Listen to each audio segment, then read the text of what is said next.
नमस्ते। आप सभी का स्वागत है आज के इस कार्यक्रम में और आज हमारे साथ हैं अभिषेक तिवारी जी और स्वामी व्यालोक जी। और स्वामी जी जो हैं अभी-अभी कलकत्ता से प्रवास करके लौटे हैं। तो उनसे हम उनके अनुभव साझा करेंगे। और आप सभी से अनुरोध है कि हमारे चैनल्स को सब्सक्राइब कर लें, वीडियो को लाइक कर लें और हमारे धर्मापणा स्टोर पर अवश्य जाएँ, जिसमें आपको 15% का डिस्काउंट मिलेगा 30 अप्रैल तक। तो स्वामी जी आप बताएँ सबसे जी, पहले तो आपसे ही पूछता हूँ क्योंकि आप अभी-अभी ताज़ा-ताज़ा कलकत्ता का प्रवास करके लौटे हैं। जी। आपको क्या स्थितियाँ दिख रही हैं? जी, सबसे पहले आपका धन्यवाद, आपने मुझे आमंत्रित किया इसके लिए और आपके सभी दर्शकों, श्रोताओं को मेरा प्रणाम।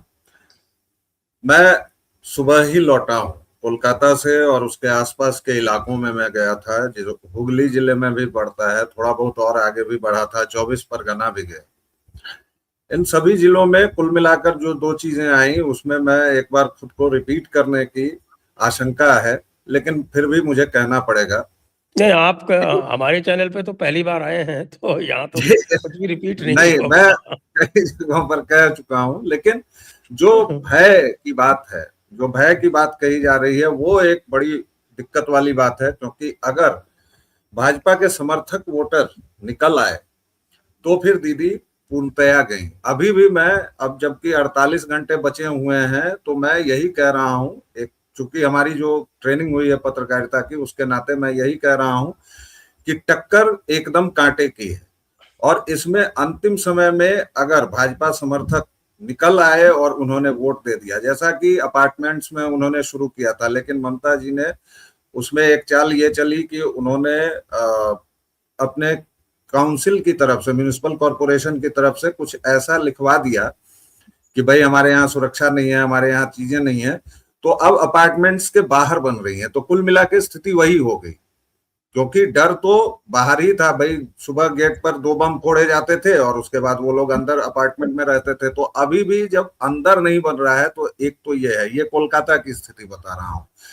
24 परगना में जूट मिल्स बंद हैं, बहुतेरी चीजें हैं, लेकिन उन पर कोई चर्चा नहीं हो रही है। पश्चिम बंगाल में आप अगर 10 दिन घूमेंगे और आपको ये समझ में ना आए कि मुद्दा क्या है, मोहम्मडन्स के दिमाग में बिल्कुल मुद्दा साफ है कि भाजपा को नहीं आने देना है। और मुझे लगता है कि पूरे बंगाल में ही नेगेटिव वोटिंग हो रही है। इनको कोई भी पॉजिटिव फ्रेमवर्क लेके इनकी वोटिंग नहीं होती है, अगर हम इतिहास को भी देखें, क्योंकि भाई जब कांग्रेस को हटाना था तो सीपीएम को लाए, सीपीएम को हटाना था तो टीएमसी को लाए। टीएमसी को लाना है ये नहीं था एजेंडा, एजेंडा था कि कम्युनिस्टों को हटाना है। उसी तरह इस बार भाजपा के पक्ष की भी बात वही है और उसके खिलाफ भी वही बात जा रही है कि भाजपा को लाना है या नहीं लाना है। इसमें पलड़ा भारी है कि टीएमसी को हटाना है। टीएमसी को क्यों हटाना है? क्योंकि 5-6 पॉइंट्स जो हैं, वो ये सब मैं घूम घाम के जो मुझसे बातचीत हुई है, हालांकि मेरा सैंपल साइज कम हो सकता है, क्योंकि 10 दिन में आप कितने लोगों से घूमेंगे? एक दिन में आप अगर 20-25-30 लोगों से भी मिल रहे हैं तो भी आपका 1000, 1200, 1500 होगा। लेकिन वो सैंपल साइज बताता है। जैसे मैं फरवरी मार्च में गया था तो लोग ऑन कैमरा कुछ नहीं बोल रहे थे, अब खुल के बोल रहे हैं। यहाँ तक कि हावड़ा के घाटों पर लोग खुलेआम बोल रहे हैं कि दीदी को जाना होगा, दीदी को जाना चाहिए, क्योंकि दीदी ने हालत बहुत खराब कर दी है। एंटी इनकम्बेंसी एक बड़ा फैक्टर है। दूसरा, ममता बनर्जी ने तुष्टीकरण की सारी हदें पार कर दी हैं। अब उनके पास कुछ बचा नहीं है, क्योंकि हम लोग मान लीजिए कि अगर कैब में जा रहे हैं, 30-35 किलोमीटर का इलाका हम कवर कर रहे हैं, तो ड्राइवर्स बताते थे कि इस रास्ते के दोनों तरफ कभी पूजा पांडाल लगते थे, और अब आप अगर 150 किलोमीटर जाएंगे तो पूजा पांडाल नहीं लगेंगे। पूजा पांडालों में माँ दुर्गा को शस्त्र विहीन किया गया। रामनवमी की शोभा यात्रा पर क्या हुआ वो देखना। और एक बड़ा संकेत जो इन लोगों ने नहीं समझा है, शायद वो समझने की बात ये होगी दर्शकों, कि मुर्शिदाबाद में ही रामनवमी की इतनी बड़ी शोभा यात्रा क्यों निकली और हिंदू जनता ने प्रतिकार क्यों किया? क्योंकि बंगाली जो तथाकथित टीएमसी के बड़े नेता थे, वो लोग तो ये भी कहते हैं कि राम यहाँ के नहीं है, यहाँ की दुर्गा है और दुर्गा हमारी बेटी है। वो तो यहां तक भी आमादा है। लेकिन जो मुर्शिदाबाद, जहां 70% से ऊपर की जनता है, वहां पर हिंदुओं ने न केवल शोभा यात्रा निकाली बल्कि प्रतिकार भी किया। दूसरा संकेत, भाजपा के लोग जब आ रहे थे रैली में 1 महीने पहले लगभग, तो उन पर हमला हुआ। भाजपाइयों ने वो सारे पत्थर इकट्ठा किए और सप्रेम टीएमसी वालों को लौटा दिया। ये दूसरा संकेत है। तीसरा संकेत मुखरता है, जो लोग ऑन कैमरा बोल रहे हैं। और चौथा संकेत जो कई विजुअल्स में दिखा है और हमने जो वहां पर स्पष्ट देखा कि ममता बनर्जी का जादू टूट रहा है, उनकी सभाओं से लोग उठ के जा रहे हैं। शुरुआती टिप्पणी यही होगी, आगे बातचीत जैसे चलेगी तो और भी बातें निकलेंगी। जी, दो तीन संकेत और हैं। आज प्राइम मिनिस्टर ने कह दिया कि टीएमसी के सिंडिकेट और करप्ट एलिमेंट्स को डायरेक्ट एड्रेस किया और बोला कि मैं इन सारे टीएमसी के गुंडों और सिंडिकेट वालों को और भ्रष्ट लोगों को अंतिम मौका देता हूं कि अपने निकटतम पुलिस स्टेशन पे 29 तारीख तक सरेंडर कर दो, वरना कोई भी छोड़ा नहीं जाएगा। एक बात। फिर दूसरी बात यह है कि साहब ईसीआई जो है वो बड़ा हाइपर एक्टिव है। और उसने जो पुलिस वालों के जो गॉडफादर हैं इस समय, जो पुलिस वेलफेयर कमेटी है उसके अध्यक्ष होते हैं, और उनकी प्रसिद्धि जो है वो ममता दीदी के हाउसकीपर के रूप में है, और डीसीपी कलकत्ता पुलिस के शांतनु सिन्हा बिश्वास, उनके घर पे रेड कर दी है। तो शांतनु सिन्हा बिश्वास जो सारे पुलिस वालों के पोस्टल बैलेट मैनेज किया करते थे और उनको डायरेक्शंस दिया करते थे ममता दीदी के बिहाफ पे, वो दूसरी तरफ बिजी हो गए। और ऐसी और भी बातें। अभिषेक जी, आपके पास क्या समाचार? तीसरी सबसे बड़ी खबर तो बताई नहीं। एक फिल्म था शोले, जिसके अंदर लास्ट में जब रिवेंज लेने आते हैं संजीव कपूर, तो कहते हैं कि ये हाथ मुझे दे दे गब्बर।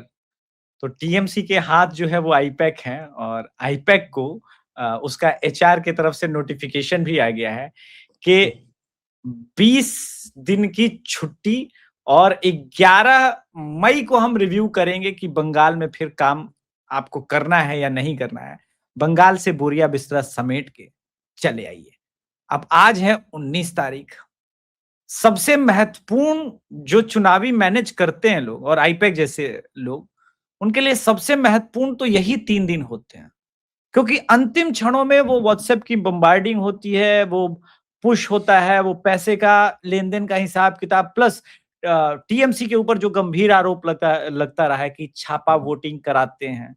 और अभी ऑप इंडिया से अनुराग गया हुआ था ग्राउंड पर, वहां वो कई मुसलमानों से मिला जिनका कोई वोटर आईडी कार्ड नहीं है, आधार कार्ड सिर्फ है उनके पास, और वो वोट करते आ रहे हैं। ये बात हमने पहले भी डिस्कस किया था कि जो सियालदह से ट्रेन जा रही है, हावड़ा से जो ट्रेन में ये लोग भर भर के जा रहे हैं, कोई भी ट्रेन चटगांव के लिए नहीं जाती, वो ट्रेन जाती है दिल्ली के लिए, चेन्नई के लिए, बेंगलोर के लिए, हैदराबाद के लिए, केरला के लिए। वहां तो ये बस जाके काम वाम करेंगे, रहेंगे, लेकिन वापस बंगाल क्यों लौट के आएंगे? क्योंकि इनका वोट होता था, इनसे वोटिंग करवाया जाता था। जो ब्रोकर बांग्लादेश से इनको यहाँ लेके आता है वाया उत्तर 24 परगना, तो जो दूसरा ब्रोकर जो पहले वहां इन्फ्लुएंस करता है कि आपको इंडिया में जाना है, वो बोलता है कि आपको एक बार आधार कार्ड बन जाएगा, उसके बाद राशन मिलता है वहां पे फ्री में घर का पैसा मिलता है, फिर आपको उसके बाद एक बार घर का पैसा मिलने लगेगा तो हर चीज का धीरे धीरे पैसा, और फिर वहां पे रोजगार है, आपको नौकरी मिलेगी।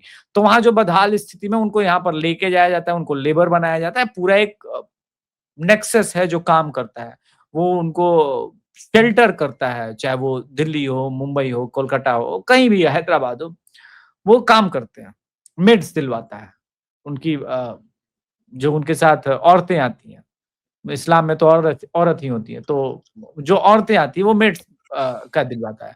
अचानक से आप खबर पढ़ रहे होंगे बंगाल इलेक्शन के टाइम में फिर से मेड्स की अफरा तफरी हो रही है बड़े शहरों में। इसलिए मैं कहता हूँ एक बार क्रॉस चेक कर लिया जाए डेटा वेटा, वो हिंदू नाम के बावजूद आशा की जगह आयशा निकल जाएगी, आपको पता चल जाएगा। अब बड़ी बात यह है कि आईपैक अगर यहाँ पे बंद हो जाता है, ऐसे सिचुएशन में संजय सर, टीएमसी को शहरों के अंदर जो नुकसान होगा, उस नुकसान की भरपाई टीएमसी कैसे करेगी, हम लोग को देखना पड़ेगा। बीजेपी में मेरे कुछ जानने वाले हैं बंगाल के अंदर, उन्होंने अपना फर्स्ट फेज को रिवाइज किया है। वो 115, they are eyeing on 115 seats out of 152 now. So ये एक बड़ा नंबर हो जाएगा। अगर इसके आसपास भी वो, मैं कह रहा हूं 100 के आसपास भी वो पहुंच जाए, तो फिर तो वो माउथ पब्लिसिटी से चला जाता है कि फर्स्ट फेज में ऐसी वोटिंग होगी, ममता जा रही है, और उसके बाद तो अगला जो जिसके बारे में लोग बात करते हैं कि भाई 29 को होगा, उसमें ग्रेटर कोलकाता रीजन, उत्तर 24 परगना, दक्षिण 24, वो तो फिर मुश्किल में आ जाएगा फिर। तो नदिया और पूर्व वर्धमान भी है उसमें। हाँ, तो आईपैक का जाना मतलब डेडली अटैक है। बाकी तो आपने कोलकाता के उनके बारे में बता ही दिया। तो पुलिस विभाग में उनका कथन ब्रह्म वाक्य से कम नहीं होता था। वो कह दिए तो कह दिए। लेकिन ममता बनर्जी अच्छा 2 दिन पहले मिराज हुसैन के घर में छापा पड़ा था, जो इनका ये ईडी की तरफ से, ये इनका स्पेशली ये रहा है, कोऑर्डिनेटर भी रहा है और लगातार फंड्स की अभी बात करता है। तो आप बहुत क्लोज आदमी रहा है, प्रस्तावक भी रहा था वो। तो सारे अगले 2 दिन जो मेरे पास इंफॉर्मेशन है, आज 19 है, 20 और 21, 2 दिन लगातार ईडी के छापे जारी रहेंगे। वो तमाम लोग जो हवाला रैकेट में शामिल हैं, उनकी इंफॉर्मेशन है, और फिर देखते हैं क्या होता है उसके बाद। स्थिति तो ममता बनर्जी के लिए मतलब प्रतिदिन खराब होती जा रही है। तभी अभिषेक बनर्जी ने कल चैलेंज किया था अमित शाह को कि देखो तुम्हें कितना बड़ा गुंडा है, 4 तारीख को रात के 12 बजे तुम बंगाल में रह के बताना, एक बाप का औलाद है। तो इस तरह की धमकियां अगर अभिषेक बनर्जी दे रहे हैं तो कितनी भलाई की बात है। वो अभी देखिए, मोदी जी को तो कोई भी बोल के निकल जाता है, मोदी जी तो ध्यान नहीं देते, लेकिन अमित शाह जी को बोलना और योगी जी को बोलना, मैं मानता हूँ थोड़ा मतलब, या हेमंता को बोलना अच्छी बात नहीं है। फिर उनके सेहत पर नकारात्मक असर उसका पड़ सकता है। वो सही है। वैसे तो अभिषेक बनर्जी को आजकल लोगों ने वहां नया नाम दिया, खोखा बाबू। अभिषेक बनर्जी है तो पिशी और खोखा बाबू। तो खोखा बाबू जो है वो बहुत बुरी तरह से अच्छा, और निकल नहीं रहे हैं। वो अपना जो क्षेत्र है उनका, हाँ, साउथ 24 परगना के बाहर नहीं निकल रहे हैं। और वैसे साउथ 24 परगना क्रूशल है। पिछली बार वहां से पूरे जिले से 31 में से 0 था भारतीय जनता पार्टी का। तो वही क्रूशल है कि आप ग्रेटर कोलकाता में कितनी सीटें बढ़ा सकते हैं। अभी तक जो मैं लोगों से बातचीत कर रहा हूँ स्वामी जी, तो लोग ये मानते हैं कि इस बार 30-35 सीट आ जाना चाहिए ग्रेटर कोलकाता में। 109 में से पिछली बार 9 आई थी केवल। सरकार बन जाएगी फिर तो सरकार ही बनेगी वहां पे। इतनी अगर ये हो गई तो फिर सरकार बहुत कंफर्टेबल और फिर बहुत बढ़िया बनेगी फिर। क्योंकि वो 9 जो थी सीटें, वो केवल 5 शायद नदिया से थी और 4 हुगली से थी, 1-2 शायद, टोटली 9 थी। हाँ, टोटली 9 थी। हुगली में 4 थी। इस बार लोग एक्सपेक्ट कर रहे हैं 10 का। तो कितना बदला है हुगली, ये समझना जरूरी है, क्योंकि लेफ्ट का बयार हुगली में बहुत कांटे का टक्कर देता है। वहीं तो है जो बचा हुआ है लेफ्ट, और हुगली रीजन में बीजेपी का ऐसा बढ़ना टीएमसी के लिए थोड़ा दिक्कत देगा। क्योंकि कल मैं बात कर रहा था वो पिनाकी गंगोपाध्याय जी से, वो जी, हुगली जिले में ही रहते हैं, उत्तरपाड़ा। और मैंने उनका परिचय धीरेन जी से भी करवाया था, तो धीरेन जी भी जाके और उनके साथ में एक उन्होंने वार्ता की है। उत्तरपाड़ा सबसे पहले तो मैंने ही की। उत्तरपाड़ा श्रीरामपुर पार्लियामेंट्री कंस्टिट्यूंसी में आता है। तो हुगली जिले में पिछली बार 18 में से 4 आई थी, और इस बार रिवर्सल की बातें हो रही हैं कि साहब ये रिवर्स होगा। जी स्वामी जी,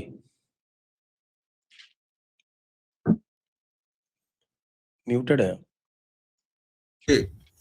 देखिए, हुगली में मैं सबसे ज्यादा घूमा। उसका जो रिसरा है, श्रीरामपुर है, या फिर उसके आगे का जो इलाका है, वहां पर मैं करीब 2 दिन पूरा रहा। और इस बार बीजेपी वहां बहुत अच्छी पोजीशन में है। सीपीएम का कोई नाम लेवा नहीं है, और ये जो चलता है 1-2 सीटें जो 2 महिलाएं लड़ रही हैं, वहां हो सकता है कि वहां पर कुछ टफ फाइट हो, लेकिन बीजेपी ने वहां हुगली में बड़ी बात बना रखी है अभी फिलहाल। अब आपकी 2 बातों से मैं थोड़ा सा कनेक्ट करता हूँ। गौरियाहाट बाजार, थोड़ा सा मैं कोलकाता आता हूँ, गौरियाहाट बाजार में बाकायदा एक बड़ा सा फ्लेक्स लगा हुआ है कि सिंडिकेट, पीएम के फोटो के साथ, जो आपने सिंडिकेट वाली बात कही कि हम सिंडिकेट को खत्म करेंगे। दूसरा, आपने जो छापों की बात की या इसकी, तो अभी कोलकाता में कल ही मैं एक अपने मित्र के यहाँ गया था मिलने, उनके दफ्तर में, तो मुझे लगा कि मैं किसी दूसरे दफ्तर में आ गया हूं, क्योंकि वो पूरा सीआरपीएफ की छावनी बना हुआ था। और ईडी ही नहीं सक्रिय है, ईडी के साथ साथ इनकम टैक्स भी सक्रिय है, तमाम तरह की संस्थाएं सक्रिय हैं। और सबसे बड़ी बात यह है कि 2500 कंपनियां अगर सीआरपीएफ की हैं, अगर प्रधानमंत्री ये बोल रहे हैं, भाजपा के साथ सबसे बड़ी दिक्कत क्या हुई कि पिछली बार जब मारपीट हुई तो एक संदेश यह गया कि ये लोग अपने लोगों को छोड़ दे रहे हैं। इस बार अमित शाह इस बार बीच चुनाव में बोल रहे हैं कि उल्टा टांग देंगे। प्रधानमंत्री बोल रहे हैं कि 7 पुश्तों का हिसाब लेंगे। कल जो उन्होंने बोला वो आपने बता ही दिया।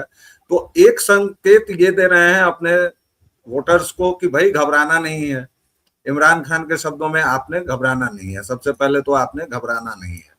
दूसरी बात, जो मुस्लिम वोटों का प्रभाव है उसकी काट के लिए तुष्टीकरण के मुद्दे को इतना ज्यादा ये लोग बढ़ा चढ़ा के बोल रहे हैं और लगातार, और ममता बनर्जी ने तो सारी हदें पार कर दी हैं।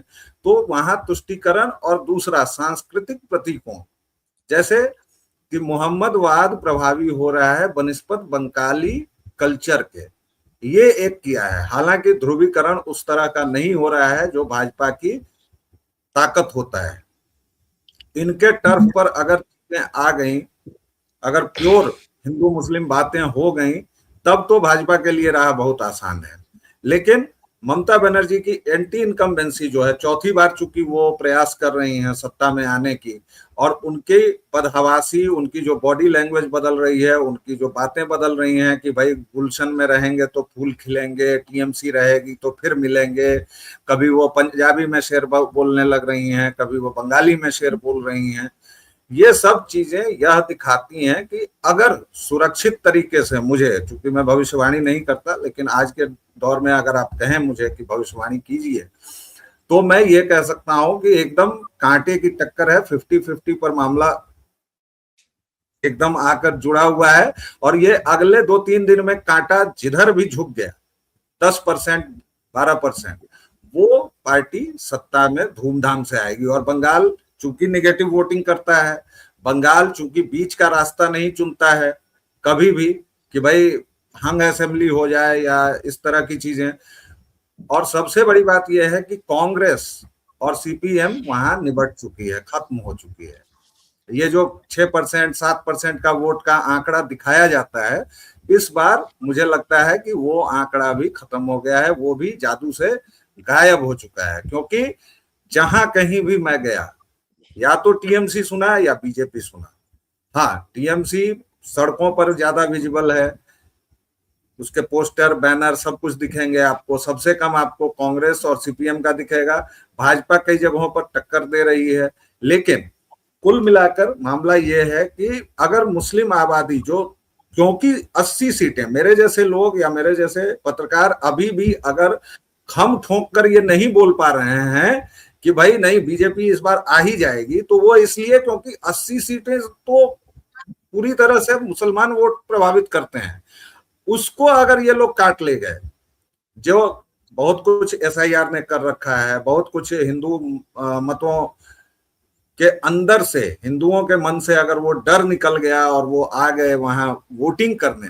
सबसे बड़ी बात सर कुल मिला के ये है कि मुझे लगता है कि अगर ये डर का फैक्टर वोटिंग वाले दिन ये लोग निष्प्रभावी करने में कामयाब हुए भाजपा वाले, तो फिर भाजपा आ रही है। और अगर वो डर कायम रहा तो फिर दीदी वापस आ जाएंगे, छोटे मार्जिन से आए लेकिन आ सकती है।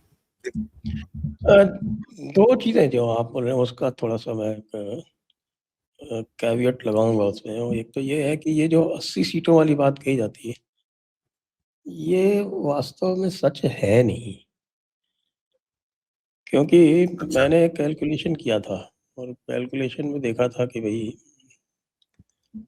बड़ी मार्जिन से जीती हुई सीटें कितनी हैं। बड़ी मार्जिन मैंने रखी थी 19,000 इस हिसाब से रखी थी कि भाई जो छपा वोट पड़ता है, वो छपा वोट किसमें से पड़ता है। छपा वोट जो है, वो जो ASDD जिसको बोलते हैं, एब्सेंट, शिफ्टेड, डुप्लीकेट और डेड, उसमें से पड़ता है। तो जिस समय मैंने वो कैलकुलेशन किया था, तो उस टाइम फिगर आ रहा था 27,000 का, बाद में और बढ़ गया 27,000 पर कंस्टिट्यूएंसी का। तो उसका मैंने 70% लिया भाई, कंजर्वेटिव। तो वो आया 19,000। फिर मैंने देखा कि भाई 19,000 से ज़्यादा सीटें, 19,000 वोट के मार्जिन से सीटें कितनी जीती हैं टीएमसी ने। क्योंकि ये माना जाएगा ना कि जहाँ पे बड़ी मार्जिन है, वो टीएमसी का पोटेंशियल है। केवल 48 सीटें जीते। कल स्वराज मैगज़ीन में एक लेख आया कि भई आप जिनकी बात कर रहे हैं, तो देखिए ये जो मुर्शिदाबाद की लगभग 22 में से करीब 15 सीटें हैं, मालदा की 12 में से करीब 10 सीटें हैं। तो ये 15 और 10 25, और उत्तर दिनाजपुर की 2-3 सीटें हैं। ये 18-20 सीटें हैं, ये बीरभूम वगैरह के इधर-उधर की, साउथ वेस्ट परगना की मिला के 25 से ज़्यादा सीटें ऐसी नहीं हैं, जहाँ पे ये बात करते हैं ना कि साहब, और 50% से ज़्यादा पॉपुलेशन वाली तो वो तो मुश्किल से 20 सीटें हैं। और वो भी इसलिए हैं क्योंकि उन 50, वो जो 20 सीटें हैं, उनमें मार्जिन जो है वो वहाँ पे वो 90% तक है, या ऑलमोस्ट 100% है। जी। तो एक जो कॉन्सेप्ट बीच में आया था ना, वेस्टेड वोट, तो जी। वेस्टेड वोट का कॉन्सेप्ट लगा के कल एक अच्छा लेख आया है स्वराज मैगज़ीन में। कह रहे हैं साहब, जो ऑटोमैटिकली जो आप इनको दे सकते हैं, साहब के हर हालत में ही ये जीतेंगे, वो सीटें 40-45 से ज़्यादा नहीं है। एक एक तो मैं ये निवेदन कर रहा हूँ। दूसरी बात ये है कि वो काँटा जो शिफ्ट होने की बात है, 2 दिन से हम देख रहे हैं कि ये जो अन्नपूर्णा भंडार के लिए बीजेपी ने जो ये भरवाना शुरू किया है फॉर्म, उसमें जिस तरह की भीड़ उमड़ रही है, वो तो अभूतपूर्व है। पिछली बार यही लक्ष्मी भंडार के लिए ममता दीदी ने किया था, और फिर निष्कर्ष यही निकला था कि भई ममता दीदी के इस कारनामे की वजह से जो महिलाओं का वोट था वो उनके साथ रह गया। क्योंकि 213 में से 40 सीटें अगर ये निकाल दें, तो 173 सीटें तो वो जीती थी ना। सॉरी, 42 सीटें निकाल दें तो एक मुसलमान वाली, तो 173 सीटें तो वो हिंदू मेजॉरिटी जीती थी। तो मुझे लगता है कि हम मुस्लिम फैक्टर को थोड़ा अधिक यहाँ पर महत्व देते हैं। एक बात क्यों, इसलिए भी कहता हूँ कि आप असम की स्थिति देख लीजिए, जहाँ ऑफिशियल आंकड़ा ही 34% का है, यहाँ 27% है ऑफिशियल आंकड़ा। तो उस 34% के आंकड़े में भी वो 2/3 मेजॉरिटी लेके आ जाते हैं। तो एक बात तो ये है। दूसरी ये जो मैंने बताई अन्नपूर्णा भंडार वाली, तो ये मेरे सामने एक ये वीडियो चल रहा है, और वीडियो चल रहा है कि साहब के कहीं वो एक टीएमसी के एमएलए थी, वो केशपुर की इनकी सीट है, पश्चिम मिदनापुर में, जिसको कल एक शुभेंदु अधिकारी ने क्लेम किया कि जो ओल्ड मिदनापुर डिस्ट्रिक्ट है, ओल्ड मिदनापुर का डिस्ट्रिक्ट होता है पूर्व पश्चिम प्लस झारग्राम, यानी 35 सीट। यानी 35 सीट में 32 सीट तो हमारी सर्टेन है, और 3 सीट में हमारी लड़ाई है, वो भी हम जीतेंगे। उन 3 सीट में से 1 सीट है ये केशपुर। तो केशपुर में जब उनको पता चला कि वो अन्नपूर्णा भंडार के फॉर्म वितरित कर रही है, वो कर रहे हैं भाजपा के वर्कर्स, तो वो अपने कैंपेन-वैम्पेन छोड़ के वहाँ पहुँच गई और उनको धमकाना शुरू कर दिया। तो ये स्थिति तो, जो वो काँटा झुकने वाली बात है, मुझे लगता है ये गेम चेंजर हो सकता है। अभिषेक जी, आप क्या कहेंगे? अब वो वीडियो तो ख़ैर मैंने भी देखा और चलाया भी है। देखिए 2 चीज़ें हैं इसको लेकर के, ये कांग्रेस के रूल बुक से निकली, जो 2024 में कांग्रेस ने खूब भरवाया था फॉर्म, और वो बड़ा इफ़ेक्टिव साबित भी हुआ था। अ, बीजेपी को ये बात समझ में आया कि 1500 का कार्ड हम पहुंच सकते हैं और विशेषकर उन दलित आदिवासियों तक हम पहुंच सकते हैं। एक मेरे पास और वीडियो आया जो ऑप इंडिया का ही है और अनुराग ही वहां पे गया था, जहां पे वो बता रही थी महिला की 60,000 आवास योजना का आता है, उसमें से 20,000 रुपए टीएमसी वाला, तृणमूल वाला सब ले लेता है हमसे। तो एंगर को इन कैश करने का देखिए वो तभी हो पाएगा जब आप भी देखें कि देखिए आपका कुछ बंद नहीं होगा, हम आपको एक्स्ट्रा भी देंगे और ममता से सुरक्षा भी देंगे। तब जो फ्लोटिंग वोटर होता है, जो हिंदू मुस्लिम, अभी जैसे स्वामी जी बोल रहे थे, उसमें एक पॉइंट मैं ऐड करना चाहता हूं। बीजेपी चाहती तो पूरी तरह से पिच बदल के पोलराइज कर सकती थी, लेकिन चूंकि इस बार एक बड़ा भद्रलोक का चंक बीजेपी के साथ वास्तव में जुड़ चुका है, वो प्रचार कर रहा है, वो आर्टिकल्स लिख रहा है। आप इस बार देखिए बंगाल का जो युवा है, जो स्पेशली 18 से 25 साल का है, वो कैसे कैसे ये जो जेनजी कहते हैं, जेनजेड कहते हैं, पता नहीं, इसमें मैं कंफ्यूज हो जाता हूं, लेकिन वो कैसे कैसे ममता के अगेंस्ट यूनिक वीडियो बना रहा है। वो भाजपा आईटी सेल का नहीं है, लेकिन वो जिस प्रकार से आईपैक को काउंटर कर रहा है, आईपैक के वीडियोस को काउंटर कर रहा है, वो इनक्रेडिबल है। तो बीजेपी ने बहुत सोच समझ के, जानबूझ करके, पोलराइज कंप्लीट ना करके एक सर्टन सेक्शन में ही हेमंता बिस्व शर्मा और योगी जी की रैलीज करवाई, और जहां पर उन्हें लग रहा है कि मोदी जी ही इफेक्टिव है, मोदी जी का ही वॉइस है, क्योंकि अंतिम क्रेडिबल वॉइस भाजपा के लिए बंगाल में जो है वो नरेंद्र मोदी जी हैं। तो नरेंद्र मोदी जी का ही जब वो कह रहे हैं कि 3,000 देंगे, तो वो फाइनल हो गया, क्योंकि मोदी जी ने बोला। वो बंगाल की जनता को समझ में आ गई कि भाई मोदी जी बोल रहे हैं देंगे। जब वो कह रहे हैं उल्टा लटका देंगे, तो कंफर्म हो रही है जब बंगाल की जनता की वो कर देंगे। अन्नपूर्णा जैसी योजना अभी कुछ बांट करके गई थी, आई थिंक वर्धमान इलाके में, आदरणीय वित्त मंत्री जी जो है निर्मला सीतारमण जी। ममता बनर्जी ने डायरेक्टली उनको चैलेंज किया और ये बोला कि ये तो चुनाव आयोग में शिकायत करने जा रही हूँ, ये कैसे कर सकती हैं वित्त मंत्री, फाइनेंस मिनिस्टर वहां पर जाकर के। लेकिन क्यों भाई? बीजेपी ने उसको बड़ा इनकैश किया कि देखिए अब तो फाइनेंस मिनिस्टर खुद आकर के कह रहे हैं कि भाई अन्नपूर्णा इतना बड़ा ये है, सबको ये करेंगे। तो बीजेपी ने उसको इनकैश कर लिया। अब यही क्या होता है ना कि अभी ममता बनर्जी कंफ्यूज्ड है। पिछले चुनाव में वो बहुत श्योर थी, उनके साथ प्रशांत किशोर जैसा सारथी था। प्रशांत किशोर ने मेक श्योर किया था कि उस चुनाव में भाजपा का कोई चाल ग्राउंड पर कनेक्ट ना हो पाए। इस बार ममता बनर्जी इतनी भ्रमित है कि वो स्वयं उन बातों को इंडोर्स कर रही है जो चाहती है कि भाजपा वो बोले। पहली बार ममता बनर्जी, समझ में नहीं आ रहा उनको कि वो सुप्रीम कोर्ट से लड़ ले, चुनाव आयोग से लड़ ले, वो बीच बीच में कमिश्नर को भी, पुलिस कमिश्नर को भी देख लेने की बात कर रही है बदलने के बाद, कि इसको भी मैं देख लूंगी। तो उन्हें समझ में नहीं आ रहा, और हो ये रहा है कि उनके हर एक वर्जन के बाद उनसे कुछ उनका वोट छिटक रहा है। अब ये अंतिम दिनों में कितना रिफ्लेक्ट होगा और ईवीएम पर जाकर के कितना जोर से टीका आवाज आएगा, ये तो हम लोग 23 तारीख को समझ में आ जाएगा। अगर 23 तारीख को 1, 2, 3, 4 जगह को छोड़ दे, कोई बड़ी घटना नहीं हो पाई, तो फिर और 86% के आसपास वोटिंग हो गया, तो मुझे लगता है वो कि तो फिर मुझे मुश्किल लगता है 86% का इस बार वोटिंग होना, क्योंकि पहले तो 100% हो जाया करता था ना एएसटीडी का। हाँ, अब वो एक अब फैक्टर है। 100% कैसे होगा?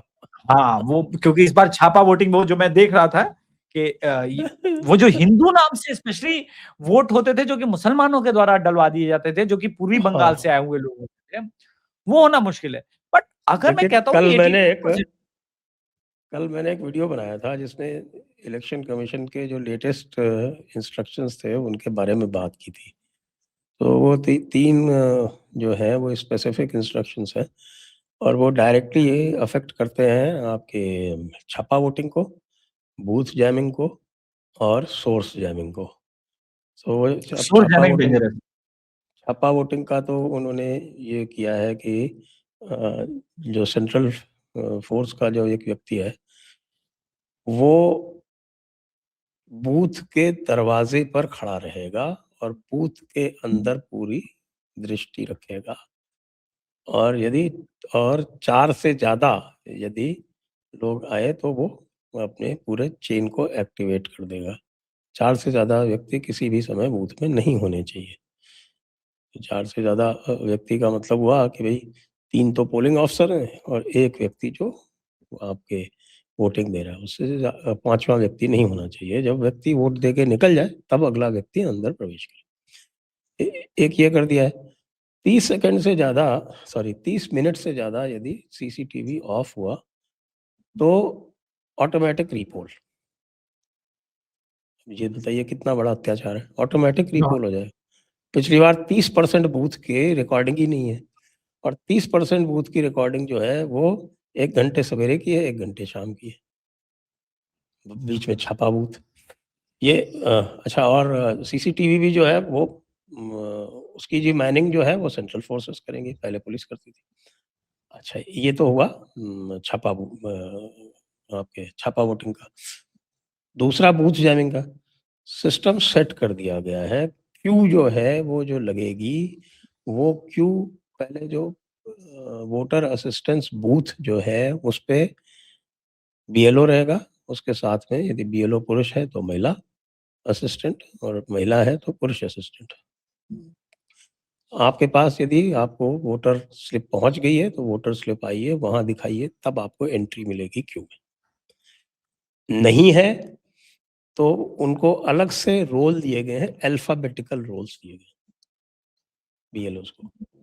अल्फाबेटिकल रोल्स में आपका नाम आइडेंटिफाई करवाइए, आपने आइडेंटिफिकेशन के जो 11 जो डॉक्यूमेंट हैं उनमें से कोई एक दिखाइए, तब आपको एंट्री मिलेगी।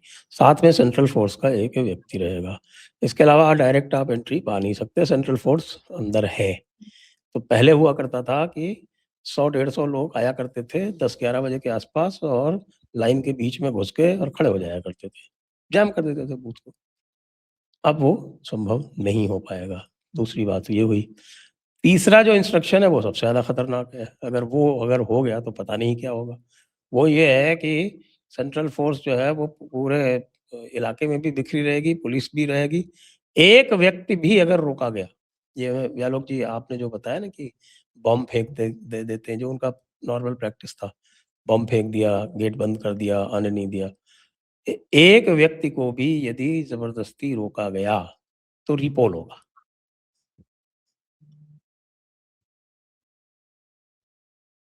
रिपोल के लिए कहा गया है कि आप बिल्कुल मत घबराइए, आपके क्षेत्र में अगर 100 रिपोल भी कराने पड़े तो करवाइए।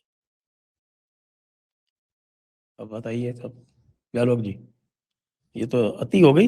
एक जी, ये तो अति हो ही गई है और इतनी संख्या में मुझे लगता है कि कश्मीर का भी चुनाव में इतने नहीं लगते हैं। पूरे देश में लोकसभा चुनाव भी शायद इससे कम कंपनियों में हो जाता होगा।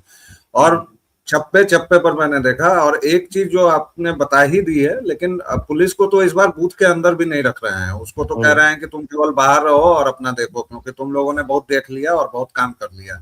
अब इस बार सेंट्रल फोर्सेस करेंगे। लेकिन मैं थोड़ा सा जल्दी में वो हिंदू मुस्लिम एंगल जो था उसको, इसलिए कि मैंने थोड़ा कम करके ही, वरना तो यहाँ तो हल्ला होता है कि 100 सीटें हैं, ममता दी 100 प्लस से आती हैं। लेकिन आपने जो 35-40 सीटों की बात कही वो कहा। मेरा एंगल ये है कि टीएमसी के अलावा जो ममता दी ने हुमायूं कबीर को अपने प्लांट किया था वो गड़बड़ हो गया है। और हुमायूं कबीर या ओवैसी वो अब वोट काट नहीं पा रहे हैं। पूरा का पूरा एक मुश्त जा रहा है ममता बनर्जी को ही। मेरी जितनी समझ बनी, मेरी जितनी बातचीत बनी, इसलिए ये सारे उपाय और सारे गणित, इसीलिए मैं अभी भी निश्चिंत होकर कह रहा हूं कि परिवर्तन है। परिवर्तन के लिए लोग तैयार हैं। सिलीगुड़ी के आसपास सुरक्षा का एक मुद्दा है, चाय बागान वगैरह में प्रधानमंत्री जा चुके हैं, वहां का पूरा वोटिंग पैटर्न आपके फेवर में है। वो डर का जो मुद्दा है उसके लिए आपने बताया कि ये ईसीआई या सुप्रीम कोर्ट ने तो रोज ही लगभग लताड़ लगाई है। मुझे लगता है कि पिछले 10 दिन में 4-5 बार तो ममता बनर्जी डांट खा ही चुकी हैं सुप्रीम कोर्ट से। हर एक दिन जाती हैं, एक थप्पड़ खाती हैं, चली आती हैं। इन सब रहा तृणमूल तो फिर मिलेंगे। हाँ, तो रहा तृणमूल तो फिर मिलेंगे। तो सीधी सी बात यह है कि अगर वोटर्स कॉन्फिडेंस के साथ आ गए और चले गए, तो मुझे लगता है कि सुनामी उनामी टाइप आ जाएगी। और वैसे मतलब ममता जी की राह तो कठिन है ही, बस ये है कि मुसलमान वोट उनके प्रति एकदम इतने कट्टर हैं कि उनको और किसी चीज से मतलब नहीं है। उनके बारे में अभी एक विजुअल में देख रहा था, उसमें एक बुर्काधारी खातून से पूछा जा रहा है कि भाई आपको तो मोदी जी कह रहे हैं कि हम 3,000 देंगे, तो 50,000 दे दें उससे भी नहीं है, क्योंकि अमन और शांति के साथ हम रहना चाहते हैं। अब इससे भव्य चुटकुला और कुछ नहीं हो सकता है कि कोई मोहम्मदन अमन और शांति की बात कर रहा है। लेकिन ये देश चुटकुला जी सुनाने में रखने के, और सब जगह हम लोग चुटकुला ही चुटकुला देख रहे हैं।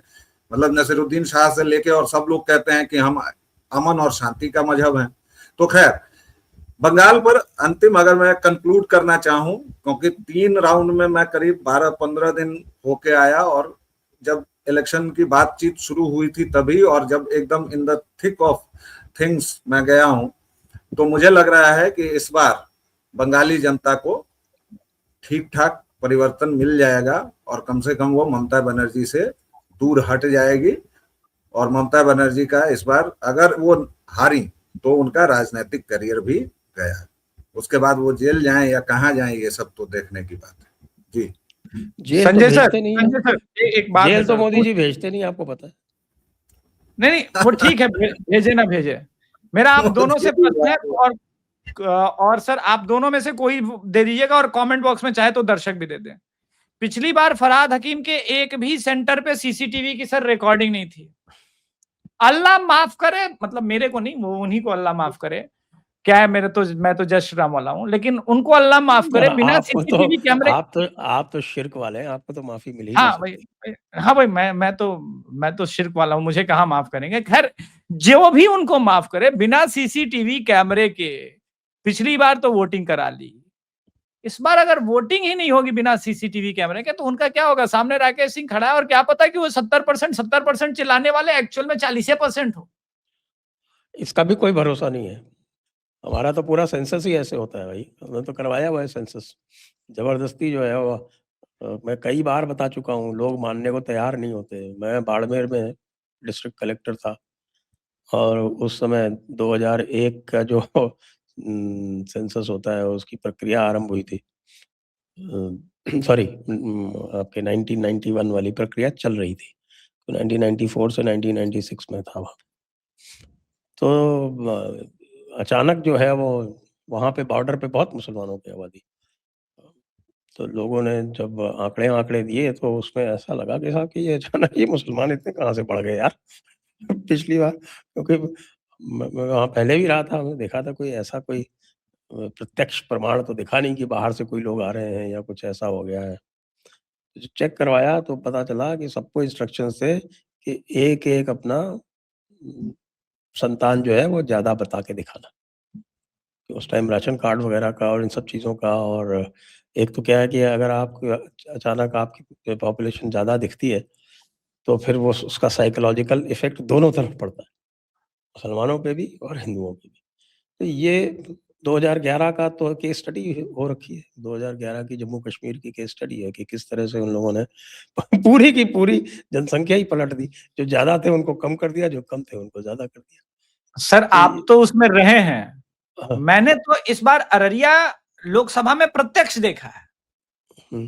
कि सारे लोग कैलकुलेटर पर जोड़ रहे हैं कि प्रदीप हारेगा, और मैं बात कर रहा हूं तो पहले से लोग कह रहे हैं, अरे 40% तो मुसलमान है, प्रदीप हार गया। मैं कह रहा हूं वो 40% हमको दिख क्यों नहीं रहे ग्राउंड पर? वो ग्राउंड पे भी तो प्रेजेंस होना चाहिए। तो करते क्या है ना, जैसे इनकी 16 वर्ष की लड़की सलमा खातून, वो भी फिर सलमा के वोट में बुरके में नगमा भी वोट दे आई, भले सलमा बेंगलोर में है, कि बुरका के अंदर कौन देख रहा है, तो वोटिंग भी परसेंटेज बना रहता है।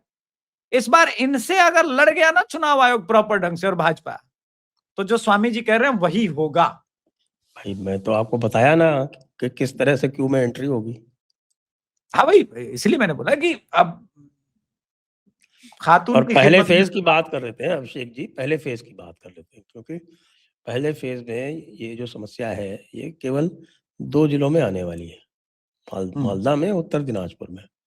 और सब कुछ होने के बाद भी आप देखें कि उत्तर दिनाजपुर की जो लोकसभा कंस्टिट्यूंसी है रायगंज, उसमें 2019, 2024 दोनों में भाजपा जीती।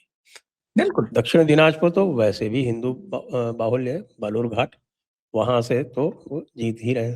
मालदा उत्तर हमेशा जीत ही रहे। हमेशा 2019, 2024 मालदा उत्तर भी भाजपा जीत रही है। सर पॉपुलेशन में नहीं है, सारा तो मालदा दक्षिण में भरा हुआ है। हाँ, एक ही जगह पे कंसर्न जैसे होता है ना बकरी का दरबा वगैरह, तो सब तो वहीं भरे हुए हैं। आपको जीतने के लिए चाहिए 45% वोट, मान लीजिए एक मोटा मोटा, बिल्कुल। और आपको मिल रहे हैं 90% वोट, तो 45% तो वेस्टेज है ना।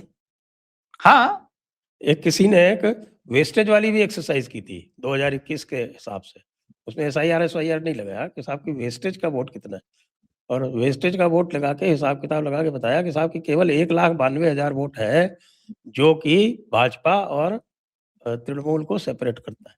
बाकी सब जो वोट है आपका इनका, वो एक्सेस वोट है, यानी जो कि इफेक्टिव नहीं है। तो भाई आपने 1.5 लाख 1,30,000 एक विधानसभा में जीत गए, 1,30,000 से। अब आप 100 वोट से भी जीतो तो जीतोगे ना। बिल्कुल बिल्कुल। मान लीजिए एक डिसेंट मार्जिन है 10,000 की, ठीक है, तो वो जो 1,20,000 है वो आपके वोट शेयर में तो आया, आपके परसेंटेज में जुड़ा, लेकिन है वो वेस्टेज। वेस्टेज।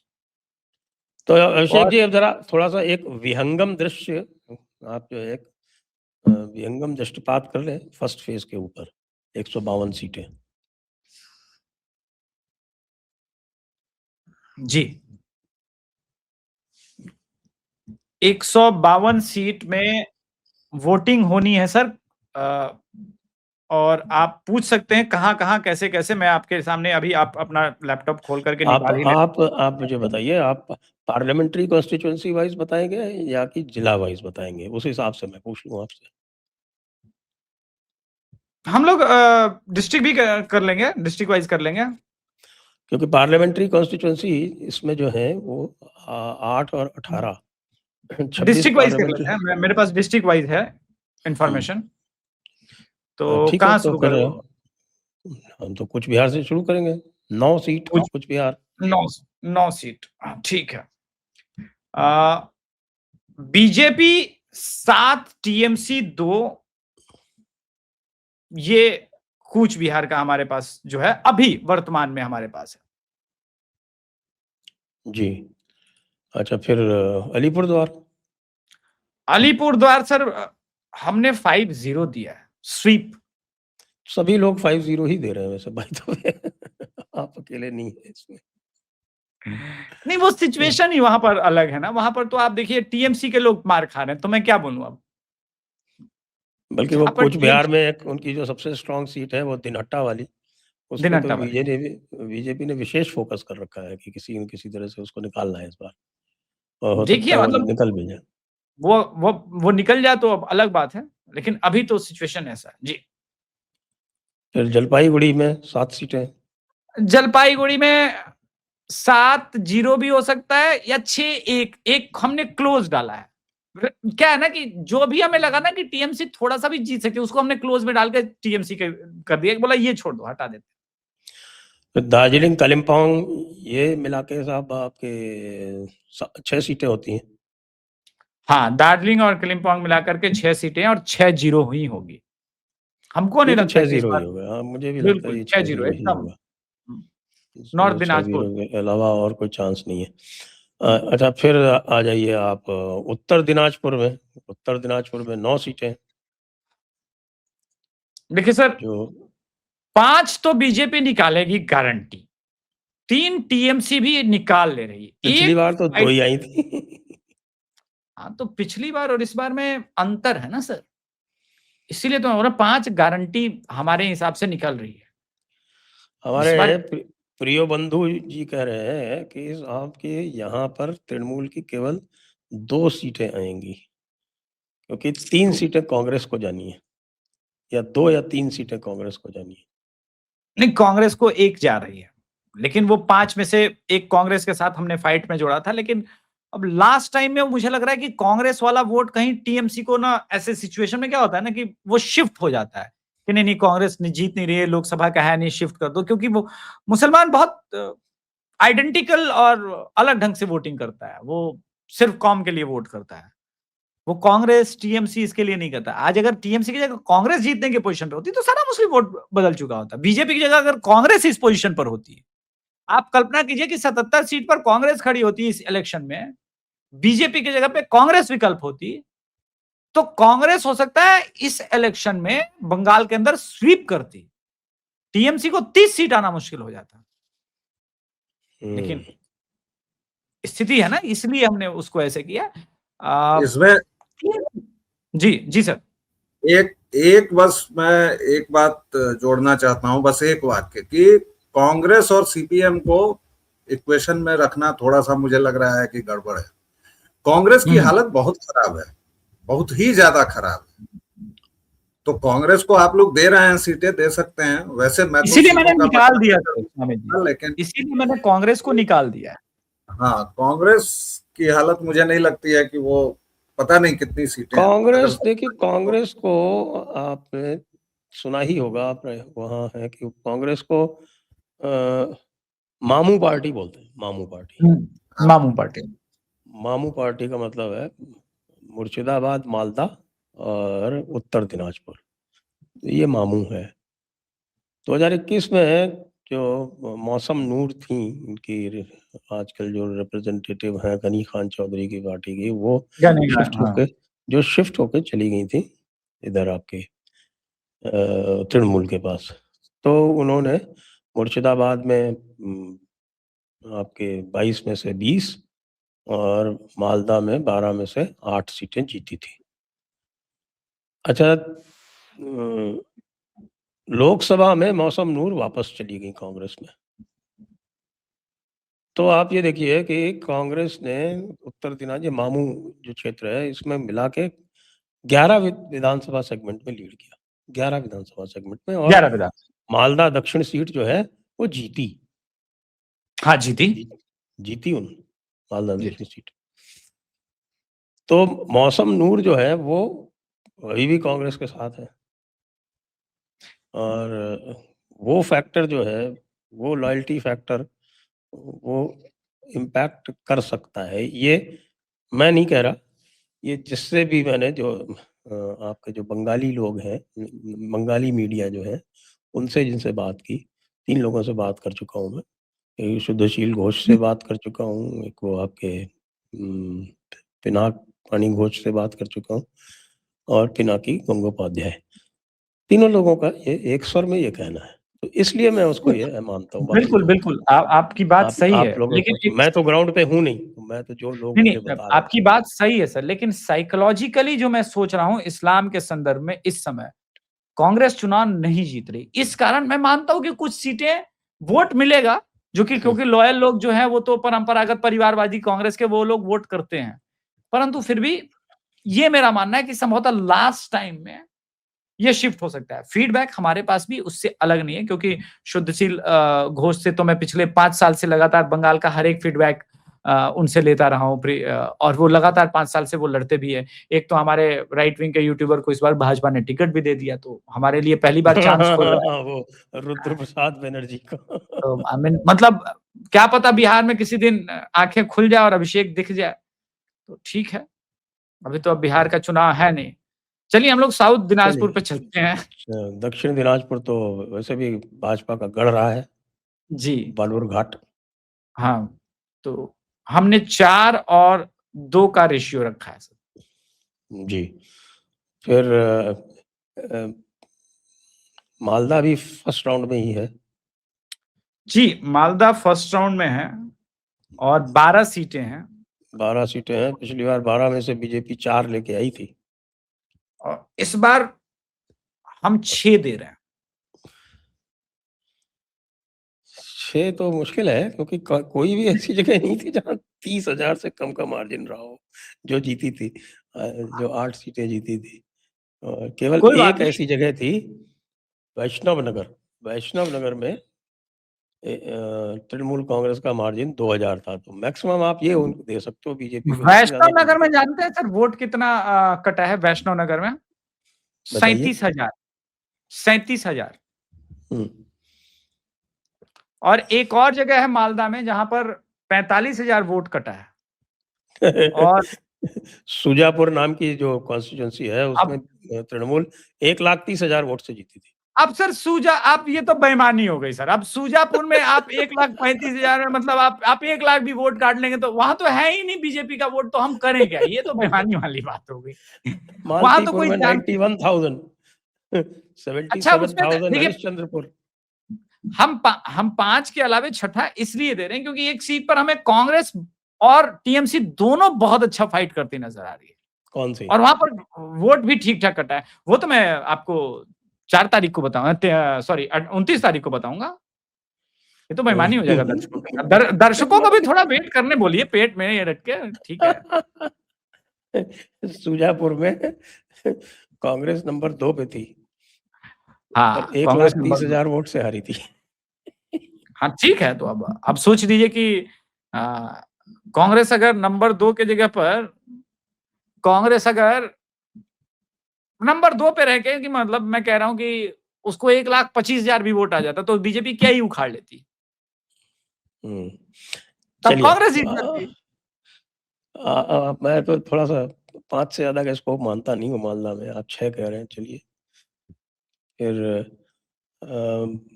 मालदा के बाद मुर्शिदाबाद तो पहले में है। मुर्शिदाबाद भी पहले में ही है। पहले में मुर्शिदाबाद की क्या 22 सीटें हैं सब। कम से कम टीएमसी सर 16 तो गारंटी जीत रही है। 2 कांग्रेस की तरफ भी शिफ्ट होता हुआ नजर आ रहा है। और 2 में क्लोज फाइट कांग्रेस और टीएमसी में और जगह दिख रहा है। बीजेपी 3 सीट जीतेगी। अच्छा, और 3 सीट दर्शक इजीली कैलकुलेट कर सकते हैं वो 3 सीट कौन कौन सी। दो तो पिछली बार जीती थी। हाँ, और एक में 2,700 से हारी थी। तो अब सोच लीजिए 2,700 वाला किधर जा रहा है। वही वैसे नदिया इंटरेस्टिंग है। नदिया फर्स्ट राउंड में नहीं है, नदिया सेकंड राउंड में। हाँ, नदिया छोड़ दीजिए, अभी हम सेकंड राउंड में बात करेंगे। ओके। अब हम चलेंगे बीरभूम की तरफ। चलिए, बीरभूम में 11 सीटें हैं और एक पर क्लोज फाइट है। बीजेपी को हमने 6 दिया है और 4 टीएमसी को दिया है। हालांकि कुछ लोग बीरभूम में स्वीप भी बोल रहे हैं, लेकिन अभी हम वेट कर रहे थे। तो ये हमारा याद कीजिए, ये सर्वे कब हुआ था सर? उसके बाद से हमने एडिशनल कोई जाकर के वहां पर ये अभी तक ये अपडेट नहीं किया है। बीरभूम में बीजेपी 1 सीट जीती थी। आप 1 से सीधे बढ़ा के 6 कर रहे हैं। हाँ, हालांकि कुछ लोग तो स्वीप बोल रहे हैं कि स्वीप भी हो सकता है। नहीं, कुछ लोग जो स्वीप बोल रहे हैं।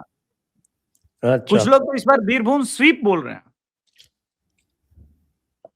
वैसे बीरभूम में मार्जिन्स जो हैं वो 3 कॉन्स्टिट्यूंसी को छोड़ के, जिसमें 50,000, 56,000, 98,000 की मार्जिन थी, बाकी सब में मार्जिन जो है वो कम ही कम है।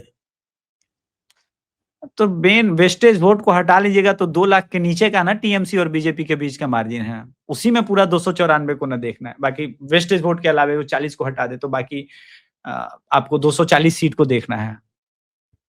अब कितना जाएगा उसमें? तो 11 में से आप मैक्सिमम 7 दे सकते हो, इससे ज्यादा थोड़ी दे सकते हो। कुछ लोग बोल रहे हैं, लेकिन हम 7 भी क्यों दे, हम तो 6 ही दे रहे हैं सर। 6 दे रहे हैं। ओके, बीरभूम डिस्ट्रिक्ट हो गया। फिर बीरभूम के बाद पश्चिम बर्धमान, क्योंकि पूर्व बर्धमान तो सेकंड राउंड में है। जी, यहाँ पर पश्चिमी बर्धमान में जो है वो कितनी सीटें हैं? 9। तो मेनली आपका जो है वो आसनसोल इसमें पड़ता है, पश्चिम बर्धमान में। इसमें रानीगंज है, दुर्गापुर है। तो इसमें तो आप पिछली बार भी बीजेपी 3 सीट जीती थी, उनकी अप्रत्याशित रूप से बहुत क्लोज मार्जिन से एक 3,800 से, एक 3,700 से, एक 3,500 से, एक 8,000 से और सब दो हारे थे। उन्होंने 20,000 से ऊपर से। इस बार बाकी 6 जीत रही है टीएमसी 3 और एक में क्लोज। हाँ 6 जीत रही है और टीएमसी 3। ओके जी, नेक्स्ट चलते हैं। आप काउंट तो उनका करते जा रहे हो ना, टोटलिंग नहीं कर रहा हूं मैं। हाँ ठीक है, ठीक है। फिर अगली है बांकुरा में 12। 12 में सर बांकुड़ा का सिचुएशन ये है कि 9 तो श्योर शॉट है, ऐसा लग रहा है हमें। 9 श्योर शॉट है, 2 पर टीएमसी को एज है और 1 क्लोज फाइट है। Okay, Purulia 9 seat. पुरुलिया में सर 6 बीजेपी, 2 टीएमसी और 1 क्लोज फाइट। सॉरी, बीजेपी कितनी? 6 पुरुलिया में। ओके, झारग्राम। 1 मिनट, झारग्राम में सर, झारग्राम में 3 है, वैसे स्वीप भी हो सकता है, 4-0 भी हो सकता है, जिसकी संभावनाएं हैं। पश्चिम क्लोज फाइट मिदनापुर। में पश्चिमी मिदनापुर में सर हमने 15 में सर 7 दिया है बीजेपी को, 5 टीएमसी को और 3 पर क्लोज फाइट है। पूरब में सर 16 में है 10 बीजेपी, 4 टीएमसी और 2 क्लोज फाइट। आप क्या बात कर रहे हो? आप लोकसभा में 15 सीटों पे लीड की थी बीजेपी। हाँ ठीक है, तो हम बोले ना कॉशियस है थोड़ा सा, दूध का जला छाछ फूक फूक पीता है। 15 पर अब कल तो शुभेंदु अधिकारी जी ने पूरब और पश्चिम मिलाकर के बोला 3 से ऊपर टीएमसी को जीतने नहीं देंगे। पूरब पश्चिम झारग्राम 3 मिला के, पूरा जंगल महल भी है।